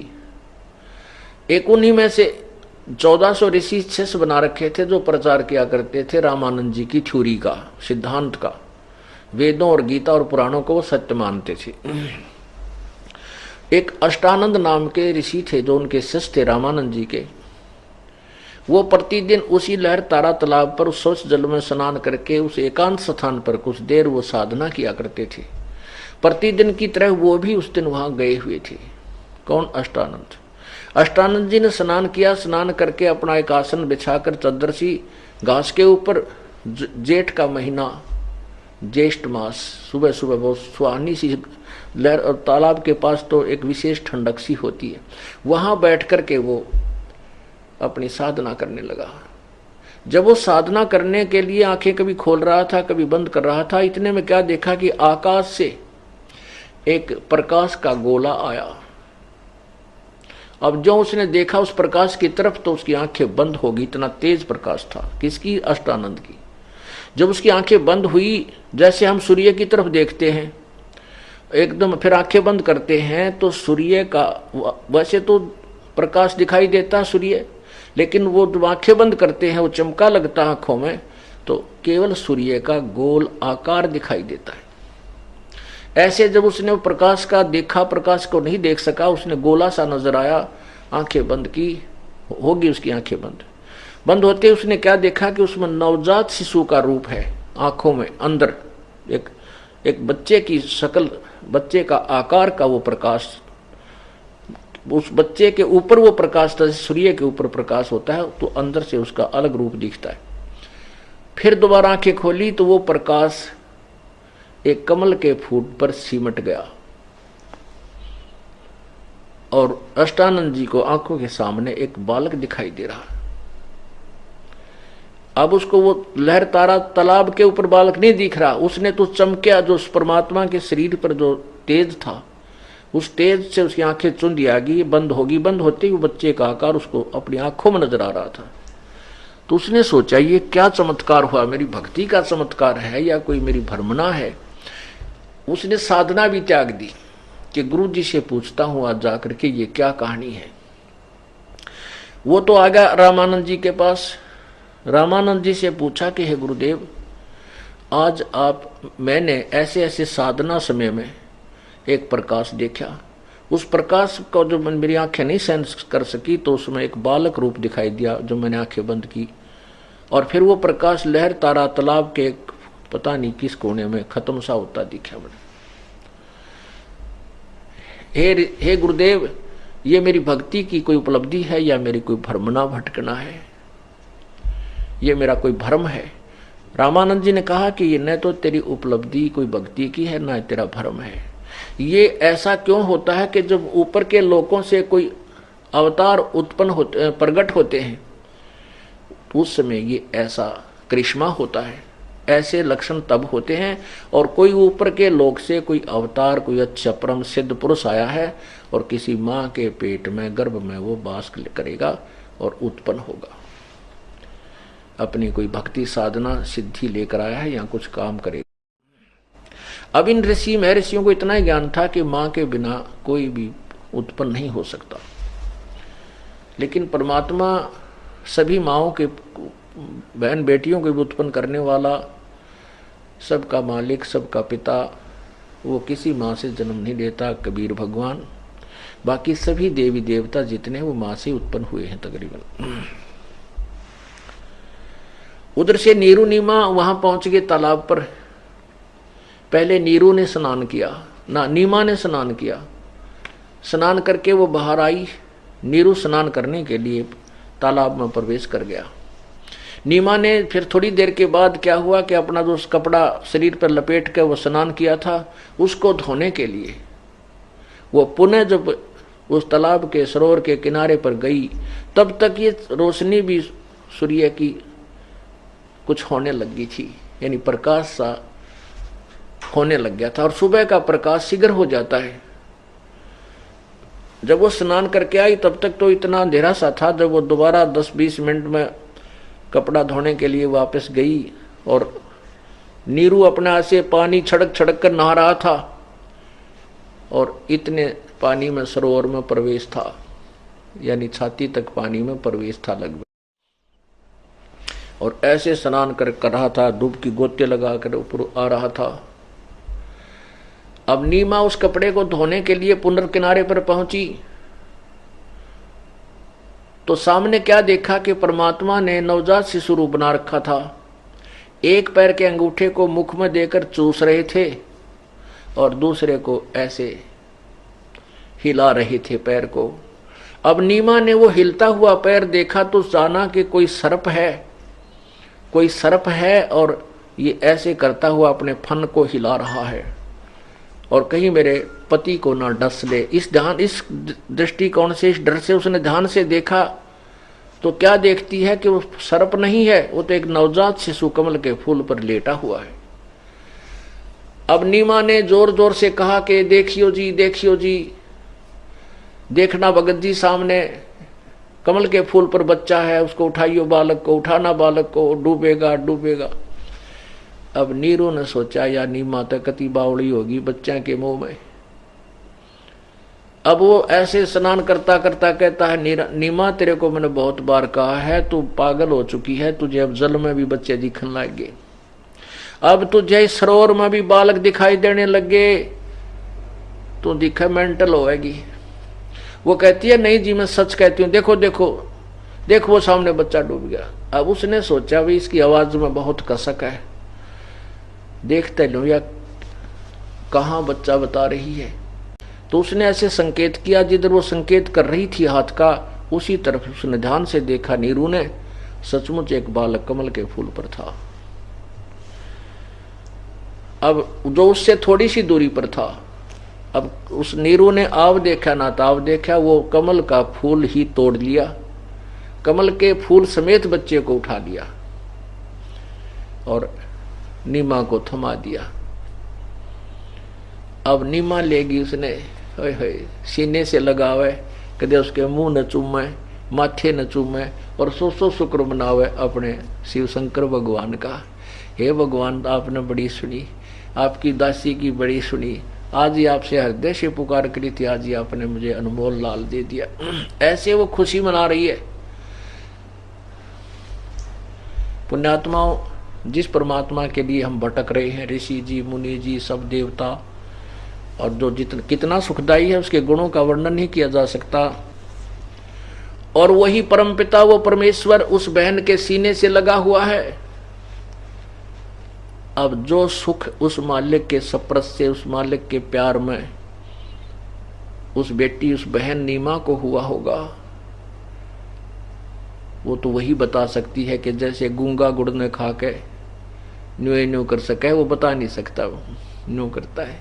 तो ऐसे उस परम पिता के नाम लेने तो हमारे रोंग खड़े हो जाते हैं, रोंगटे खड़े हो जाते हैं उसके प्यार में। और उस परमात्मा को उस बहन ने सीने से लगाकर पुत्रवत प्यार किया, उसको जो आनंद आया होगा उसका कोई वर्णन नहीं किया जा सकता। अब कुछ देर के बाद नीरू के मन में प्रेरणा आई, काल प्रेरणा। उसने सोचा कि पहले तो हम हिंदू से मुसलमान बना दिए, हिंदू हमारा कोई साथी नहीं, मुसलमानों से अभी हमारी मित्रता नहीं, और यदि हम इस बालक को घर ले जाएंगे, न्यू बतावाएंगे कमल के फूल पर मिला, नगर के लोग हमारा मजाक करेंगे और कहेंगे तुम किसी का उठा के लाए हो, बताओ इसके माता पिता कौन है। हमारा मार मार कर उलिया बिगाड़ देंगे, बच्चा भी छीन लेंगे और हमें हो सकता है नगर से भी निकाल दे। अब हम इसके माता पिता कहां बताएंगे कौन है। इस विचार को रखते हुए उसने नीमा से बाहर आकर कहा, नीमा। नीरू ने कहा कि नीमा, इस बच्चे ने यही रख दे, इसमें अपनी खैर है, हम इस बच्चे को नहीं ले चलेंगे। अब नीमा कहती है, जी मैं इस बच्चे के बिना जीवित नहीं रह सकती, इसने ना जाने मेरे ऊपर के जादू कर दिया, अब इस बच्चे के बिना मैं तड़फ तड़फ कर मर जाऊंगी, मैं जान दे सकती हूं पर इस बालक को नहीं छोड़ूंगी। अब नीरू कहता है कि तू कति बावड़ी होगी, आगा पीछा कुछ नहीं देखती। उसने सारी कहानी बताई कि हमारे साथ ऐसे ऐसे हो सकता है। नीमा बोली, मैं इस बच्चे के लिए यो नगर भी छोड़ दूंगी, मैं अपनी जान भी दे दूंगी, परंतु इस बालक को नहीं छोड़ दूंगी। अब नीरू ने सोचा या तो कति अंधी होगी पुत्र मोह में, बालक के मोह में, और वहां हमारे साथ बहुत बूंदी बनेगी। तो नीरू कहता है कि नीमा, मैंने आज तक तेरी किसी भी बात, कोई भी तू जिद करती थी, मैंने सारी मान ली। क्यों? इसलिए कि तेरा कोई संतान नहीं थी, और मैं ये सोचता करता था कि कहीं मेरे कारण इसको ठेस ना पहुंच जाए। मैं तेरी हर जिद को पूरी करता रहा, इसलिए तू जिद्दन बन गई है। अब हट छोड़ दे, नहीं आज तेरे मैं थप्पड़ मार दूंगा। आज तक मैंने तेरे को कोई शब्द भी अप नहीं कहा है, लेकिन आज तू हद से बाहर हो गई है। ऐसे कह के कहने लगा, इसने धर देना, मैं तेरे थप्पड़ मारूं। ऐसा उसने रोते हुए ने ऐसे अपने पत्नी की तरफ पहली बार जिंदगी में हाथ किया था। उसी समय कबीर परमात्मा जो उस बहन की गोदी में थे बोले कि नीरू, तू मत मार इसको, तुम्हें कोई कुछ नहीं कहेगा, मैं तुम्हारे लिए आया हूं। अब वो छोटा सा बालक बोल रहा है, वो डर गया कि ये ना जाने कोई फरिश्ता है, बेरानी इसमें कोई भूत बोल रहा है, कोई पत्थर है। वो डर गया। एक नवजात बालक बोल रहा है, आदमी का कलजा बैठ गया। वो तो एकदम सहम गया और अपने घर की तरफ प्रस्थान कर दिया, आगे आगे चल पड़ा। अब घर आकर देखते हैं गांव में, वहां कॉलोनी में आ गया। अब जो अड़ोसन पड़ोसन आवे और देखें बालक के चेहरे को, इतना सुंदर शरीर परमात्मा का, जैसे बर्फ के साथ सफेद होया करे, इतना प्यारा न्यारा कोई बच्चा नहीं आज तक देखा। तो जो भी आवे वो इन्हों कहो, हो ये तो भगवान का अवतार दिखा है। कोई कहे तो ब्रह्मा का अवतार, कोई कहे विष्णु के सा रूप से, कोई कहे शिव जी जैसा है, कोई कहे तो इंद्र के सा, कोई कहे कुबेर आ गया। ये तो इस तरह अपनी अपनी जो से कहा करे ना, कोई बालक हो जा तो पड़ोसी ने कहा रहे जिसके दादा पर दिखा है, कोई ना कहना इसके मामा पर शकल जा से इसकी। ये स्वाभाविक होता अपनी अपनी टिप्पणी देने की। तो उसने वहां सारे नगर के लोग नो देखना हुआ गीत गाते हुए, लेकिन किसी ने नो उनके साथ ज्यादा वो विरोध नहीं किया। और उनसे पूछ रहे कहाँ मिला, के लहर तारा के तालाब में कमल के फूल पर था, हमारे भगवान शंकर ने दिया। हिंदुओं आगे तो वह नो कह दें और मुसलमान आगे नो कह अल्लाह ने दे दिया। क्या करे, वहां मरता क्या नहीं करता। अब उस बच्चे का नामांकन करना चाहा। काजी कुरान ले आए, कुरान शरीफ, और कुरान शरीफ को खोलते हैं ऐसे, उसको खोलते ही जो अक्षर होता है वो कुरान शरीफ को खोलते हैं। जैसे ये कुरान शरीफ है, ये बुक होती है, इसको ये जैसे कुरान शरीफ है, इसको ऐसे खोलते हैं अपना कोई जंतर मंत्र सा करके। तो उनको उन्होंने खोला तो उसके ऊपर पहला अक्षर जो होता है, उस पहले अक्षर पर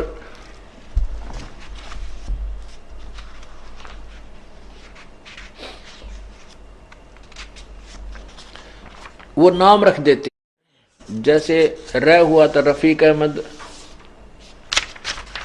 और स हुआ तो शफीक अहमद, इस तरह वो नाम रखा करते हैं। तो ज्यों ही उन्होंने कुरान शरीफ को खोला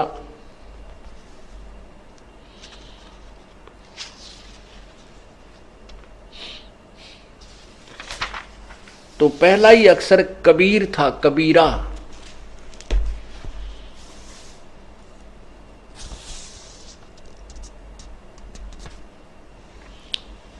अब देखिएगा ये कुरान शरीफ, इसमें कितने अक्षर हैं कबीर।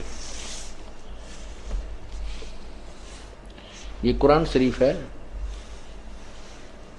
और शेरवानी संस्करण, इसका अनुवादक है उपांतकार नंद कुमार अवसथी।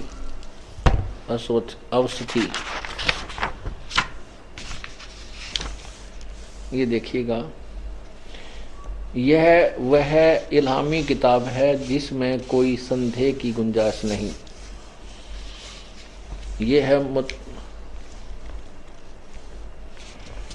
मुतरजम 82 यानी सह अनुवाद सटीपन, शेरवानी संस्करण, लखनऊ। ये है, प्रकाशक है लखनऊ किताबघर, मौसम बाग, सीतापुर रोड, लखनऊ। इसमें आप देखिएगा सूरत फुरकानी नंबर 25,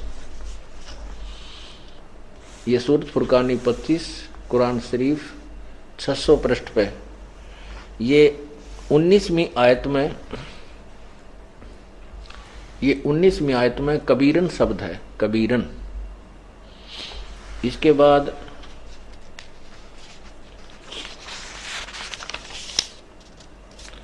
ये 21वीं आयत है, ये 25 सूरत फुरकानी 25 की ये 21वीं आयत है। इसमें भी यहाँ 21वीं आयत है, इसमें भी ये कबीरन शब्द है, कबीरा, कबीर कहो, कबीरन कहो। अब यहाँ देखिएगा, ये 52वीं आयत है, इसमें भी कबीरन शब्द है, कबीरन। इसको कबीरन का अर्थ कबीर होता है। आगे 57 और 58, 59 में ये भी खबीरन या कबीरा एक ही शब्द, वही अर्थ होता है इसका, खबीरन। और ये 58 में भी खबीरा या कबीरा। तो ये ऐसे शब्द निकला। अब कबीर का अर्थ होता है वो, कबीर में और अरबी में कबीर का अर्थ वो बड़ा बनाते हैं, सबसे बड़ा। एक जुल्हे के लड़के का नाम सबसे बड़ा यानी कबीर हो तो नजच्ची सी नियाबाद काजिया ने कि तो बड़े घरों में यानी राजा महाराजाओं का बच्चों के नाम रखने योग्य है, कबीरता है। इस जुल्हे के बच्चे का, गरीब का ये कबीर नाम रखना ठीक नहीं। उन्होंने इस दृष्टिकोण अंदर अपने खोट पैदा करके वो दोबारा कुरान शरीफ को बंद किया, फिर खोला तो खोला क्या मिला कि पूरी कुरान शरीफ वो पृष्ठ जो खोल लेते पूरा कबीरन कबीरन कबीरन कबीरन लिखा और लिखा नहीं रहा। अब काजियों ने फिर और पृष्ठ पलट कर देखे, उस सभी पूरी कुरान शरीफ में केवल कबीरन कबीरन कबीरा कबीरा खबीरा ये शब्द लिखे हुए थे। उस कुरान शरीफ का कोई लेख उस पुस्तक में नहीं रहा। अब काजियों ने, परमात्मा बोले कि काजी मेरा नाम कबीर ही होगा। एक तो वो परमात्मा के बोलने तक डर गए, वही पटक कर कुरान शरीफ में भी चले गए, इसने तुम्हारा धर्म भी बिगाड़ दिया, हमारी पुस्तक के लेख बदल दिए, ये कोई जादू जंतर करने वाला है। इस प्रकार वो परमात्मा प्रकट हुए। अब आपको आदरणीय गरीबदास साहिब जी की कुछ वाणी सुनाते हैं, क्योंकि जैसे वेद व्यास जी ने ये गीता जी जो महाभारत के युद्ध में अर्जुन और कृष्ण के मुख से के अंदर शरीर में प्रवेश करके काल भगवान ने जो बोली थी, अर्जुन को सुनाया था पात्र बना के, तो वो उस समय ना तो लिखी गई थी, ना अर्जुन का याद था, ना उस कृष्ण का याद थी। वो बाद में ज्यों की तो वेद व्यास ने लिख दी। क्योंकि एक सिद्धि होती है, एक जो वो किसी में जैसे वो प्रकट हो जाती है। और काल भगवान जब चाहता है तो उसमें वो शक्ति बुद्धि दे देता है। तो उसने वेद व्यास को वो बुद्धि दे दी काल ने, तो उसने चारों वेदों को लिख दिया। उस समय तक कहते हैं लिखित नहीं थे, 18 पुराणों को लिखा। जिसकी जैसी भी वार्ता होती है वह ज्यों की तो फिल्म सामने चल पड़ती है और लेखक लिखता रहता है। तो ऐसे ही जो उसकी आंखों के सामने चित्रण घूम रहा था वेद व्यास के, और जैसे भी प्रश्न उत्तर वो हो रहे थे भगवान और कृष्ण उसके अर्जुन के, तो वो न्यू के न्यू चल पड़ते हैं उस समय, जो बिल्कुल एज इट इज शब्द, तो उनको व्यास जी ने लिख दिया था। और वो गीता जी आज हमें मान्य है। ऐसे ही आदरणीय गरीबदास साहिब जी ने, जो उस समय कबीर परमात्मा की और वहाँ वार्ता हुई थी काशी में जो प्रकट हुए थे, वो उसी तरह मालिक ने कबीर जी ने अपना ज्ञान लिखवाने के लिए गरीबदास जी की बुद्धि को ऑन कर दिया था। उन्होंने फिर ये वाणी यथार्थ रूप में लिखी। 84 बंधन कटे कीने कल्प कबीरे, भवन चतुर्दश लोक सब ये टूटे जम जंजीरे। अंत कोट ब्रह्मंडे में वो बंदी छोड़ कहाया, सो तो एक कबीरे है जो जननी जनान माए। शब्द स्वरूप साहेब धनी शब्द सेंद सब माही, बाहर भीतर रम रहा वो जहां तहां सब ठाई। जल थल पृथ्वी गगन में बाहर भीतर एक, पूर्ण ब्रह्म कबीर हैं ये अवगत पुरुष अलेख। सेवक होके उतरे, एक दास बन के अवतरित हुए। सेवक होके उतरे इस पृथ्वी के माही, जीव उदाहरण जगत गुरु बार बार बलि जाही। जीव उदाहरण जगत गुरु है। सेवक होकर एक दास बन के आए भगवान, और किस लिए? जीव को उद्धार करने के लिए वो जगत गुरु बन के तत्वदर्शी संत बन के आए।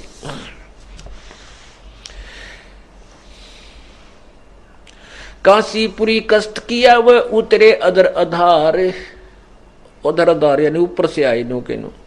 मोमन को मुजरा हुआ वहां जंगल में दीदार, कोट कोट कर्ण शशिभान सुधिये आसन अदर विमान, परसत पूर्ण ब्रह्म को वै शीतल पिंड और प्राण। जब नीमा ने परमात्मा को गोद में लिया, कहते हैं गोद लिया मुख चूम कर, हेम रूप झलकंत जगर मगर काया करे, जैसे दमके पद्म अनंत।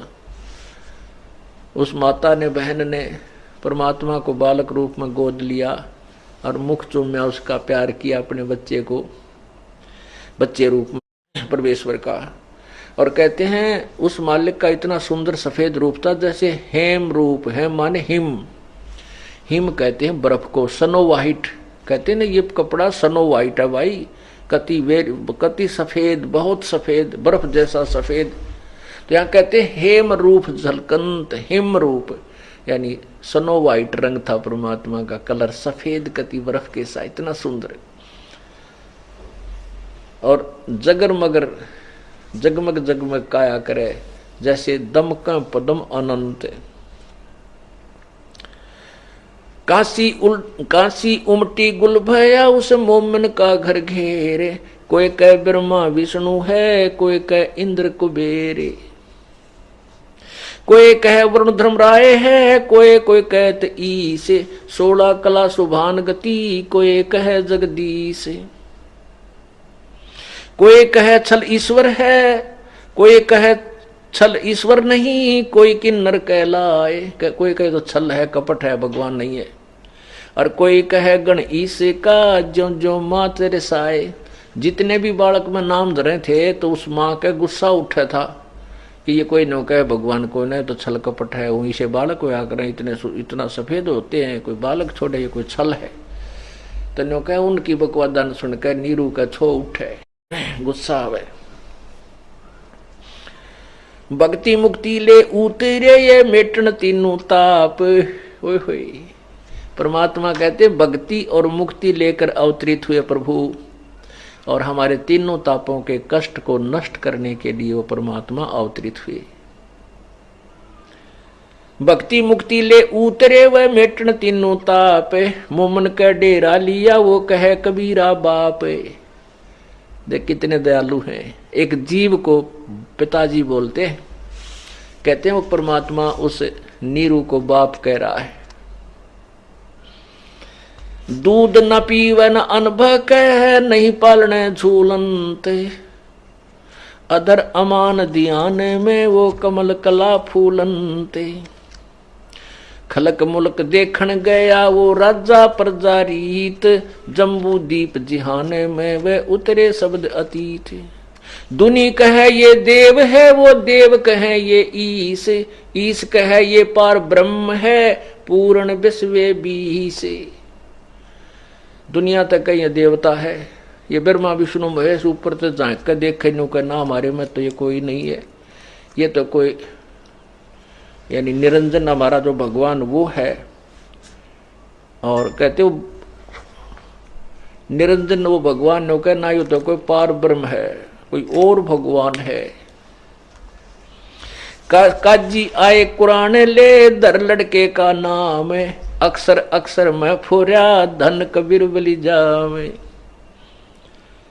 काजी कुरान लेकर आए हर लड़के का नाम धरने के लिए रखने के लिए। कहते हैं उस कुरान में अक्सर अक्सर भी कबीर कबीर कबीर हो गया। गरीबदास जी कहते हैं धन बलिहारी हूं उस परम पिता के जिसने ऐसी लीला की। सकल कुरान कबीर है हरफ लिखे जो लेख, काशी के काजी के हैं भाई गई दीन की टेक। पुण्यात्माओं और सत्संग फिर आपको अगले लेक्चर में अगले सत्संग में सुनाएंगे। प्रभु की महिमा बहुत बड़ी है। आज का सत्संग पूरा हुआ।